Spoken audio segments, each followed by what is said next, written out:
Bismillahirrahmanirrahim. Assalamualaikum warahmatullahi taala wabarakatuh.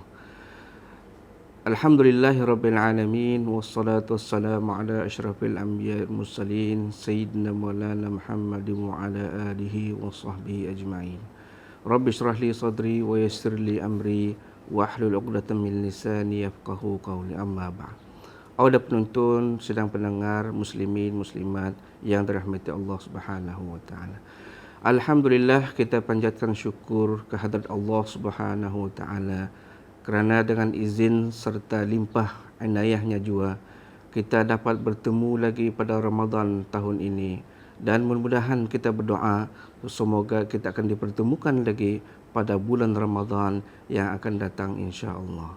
Alhamdulillah, pada kali ini saya akan memberikan tajuk tentang hikmah penurunan Al-Quran secara beransur-ansur. Sebagaimana yang kita maklum bahawa Al-Quran diturunkan dalam dua peringkat. Pertama, Al-Quran Al-Karim diturunkan pada malam Lailatul Qadar secara sekaligus. Ini jelas sebagaimana firman Allah Subhanahu wa taala di dalam suratul Qadar. Bismillahirrahmanirrahim. Inna anzalnahu fi lailatul qadar. Sesungguhnya kami, yakni Allah, menurunkan Al-Quran itu secara sekaligus pada malam Lailatul Qadar. Sementara yang kedua, Al-Quran Al-Karim diturunkan secara berperingkat-peringkat sebagaimana firman Allah Subhanahu wa taala, Bismillahirrahmanirrahim. Wa Qur'anan faraqnahu litaqra'ahu 'alan nas 'ala muksin wa nazzalnahu tanzila. Dan Al-Quran itu kami turunkan secara bahagi-bahagi, secara beransur-ansur untuk engkau, wahai Muhammad, membacakan ke atas manusia secara perlahan-lahan, dan sesungguhnya kami menurunkan Al-Quran itu dengan sebenar-benarnya. Adapun hikmah, di antara hikmah kenapa Al-Quran itu diturunkan secara beransur-ansur, para ulama telah membahaskan di antara hikmah itu ialah, pertama ialah untuk meneguhkan, menenangkan hati baginda Nabi sallallahu alaihi wasallam, dan juga serta untuk hiburan baginda, di mana sebagaimana yang kita melihat sejarah dakwah Rasulullah sallallahu alaihi wasallam di Makkah Al-Mukarramah selama 10 tahun penuh dengan rintangan, tentangan, cabaran yang baginda hadapi, sehingga baginda sallallahu alaihi wasallam hampir-hampir saja seolah-olah berputus asa. Namun dengan turunnya Al-Quran dapat mentenangkan, meneguhkan hati baginda sallallahu alaihi wasallam, dan juga sebagai hiburan baginda sesuai dengan firman Allah Subhanahu wa taala, Bismillahirrahmanirrahim. Wa qala alladhina kafaru laula nuzzila alaihi al-Quran jumlatan wahidah kadzalika linuthabbita bihi fuadaka warattalnahu tartila. Dan mereka, tafsirnya, dan mereka, yakni orang-orang kafir, mengatakan, kenapakah tidak diturunkan Al-Quran ini secara jumlatan wahidah, iaitu secara sekaligus.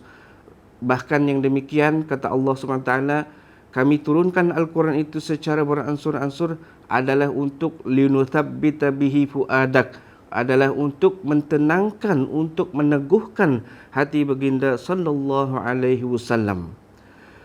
Yang kedua, para ulama menyebutkan di antara hikmah diturunkan Al-Quran secara beransur-ansur ini ialah untuk supaya mudah dihafal, mudah diingat oleh para sahabat radhiyallahu anhum, di mana rata-rata majoriti umat Nabi Muhammad sallallahu alaihi wasallam pada ketika itu mereka ini adalah ummi, umat yang ummiyah, iaitu yang tidak tahu membaca dan juga menulis. Oleh itu, dengan hikmah diturunkan Al-Quran ini secara beransur-ansur ialah untuk supaya mereka senang menghafal dan mengingat apa-apa yang diturunkan kepada Nabi Muhammad sallallahu alaihi wasallam secara perlahan-perlahan, secara beransur-ansur, dan seterusnya akan dapat mentadabbur ayat-ayat Al-Quran, ayat-ayat Al-Quran daripada Allah Subhanahu wa taala. Ini juga diriwayatkan daripada Abu Sa'id Al-Khudri, di mana mereka setelah wafatnya baginda sallallahu alaihi wasallam, Abu Sa'id Al-Khudri meriwayatkan dia telah mengajar Al-Quran kepada para tabi'in dengan 5 ayat, itu dalam hadisnya, kana Abu Sa'id Al-Khudri yu'allimuna Al-Qur'ana khamsa ayatin. Dan diriwayatkan bahawa Abu Sa'id Al-Khudri mengajarkan 5 ayat, khamsa ayatin bil ghada, 5 ayat pada siang hari dan 5 ayat pada malam hari. Wa yukhbiru, dan dikhabarkan bahawa anna Jibril, bahawa malaikat Jibril alaihissalam mengajarkan Al-Quran kepada baginda sallallahu alaihi wasallam khamsa ayatin, 5 ayat. Seterusnya, hikmah yang dapat diambil daripada penurunan Al-Quran secara beransur-ansur ini ialah pensyariatan hukum secara beransur-ansur. Sebagaimana kita melihat dalam Al-Quran sendiri, Allah Subhanahu Wa Taala telah menurunkan hukum hakam tidak secara sekaligus, tidak melarang dan menegah apa-apa hukuman itu. Bahkan Allah Subhanahu Wa Taala menurunkan dengan tadarruj, iaitu dengan berperingkat-peringkat. Kita lihat saja dalam seperti dalam kes meminum arak. Mereka bertanya, yas'alunaka 'anil khamri wal maisir qul fihima ithmun kabirun. Mereka bertanya kepada Rasulullah sallallahu alaihi wasallam tentang hukum meminum arak.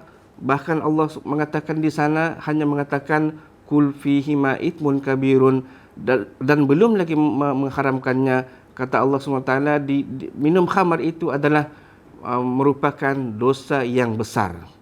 Kemudian tahap yang kedua, Allah Subhanahu Wa Taala menegaskan lagi tentang hukum meminum arak ini dalam firman-Nya, Bismillahirrahmanirrahim, ya ayyuhalladzina amanu la taqrabus salata wa antum sukara.